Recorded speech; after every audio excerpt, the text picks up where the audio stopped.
పెద్దపల్లి జిల్లాలో కొత్త కోర్టు భవన నిర్మాణంపై వివాదం ముదురుతుంది. జిల్లా కోర్టు భవనాన్ని రాఘవాపూర్ గ్రామంలో కాకుండా పెద్దపల్లి పట్టణ పరిధిలోని నిర్మించాలని డిమాండ్ చేస్తూ న్యాయవాదులు ఆందోళన దిగారు. బార్ అసోసియేషన్ ఆధ్వర్యంలో విధులను బహిష్కరించి నల్ల బ్యాడ్జీలు ధరించి నిరసన చేపట్టారు. రాఘవాపూర్ ప్రాంతంలో పొల్యూషన్, ఇటుక బట్టీలు, డంపింగ్ యార్డ్ ఉండటం వల్ల కక్షదారులు, మహిళా న్యాయవాదులు తీవ్ర ఇబ్బందులు ఎదుర్కొంటున్నారని బార్ అసోసియేషన్ అధ్యక్షులు మేకల మల్లేశం ఆవేదన వ్యక్తం చేశారు. ప్రభుత్వం తమ వినతిని పరిగణలోకి తీసుకోకపోతే నిరసనలు ఉధృతం చేస్తామని వారు హెచ్చరించారు.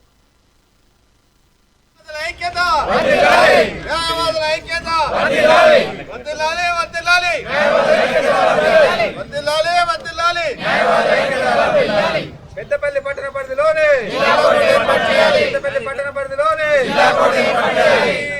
పెద్దపల్లి జిల్లా న్యాయస్థానం మరి బిల్డింగ్ ఏర్పాటు చేయడానికి రాఘవాపూర్లో స్థలాన్ని కేటాయించడం జరిగింది.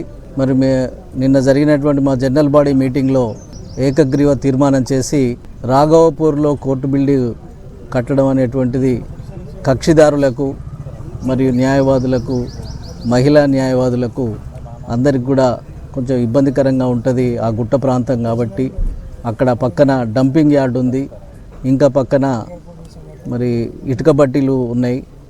అంతా చాలా పొల్యూషన్ ఏరియా, బాగా డిస్టర్బ్డ్ ఏరియా కాబట్టి ఆ ఏరియాలో శ్మశాన వాటిక కూడా ఉంది కాబట్టి అది ఫీజిబిలిటీ లేదు అని చెప్పి మరి ఇంతకుముందు ఉన్నటువంటి న్యాయాధికారులందరూ కూడా రిపోర్ట్ ఇవ్వడం జరిగింది.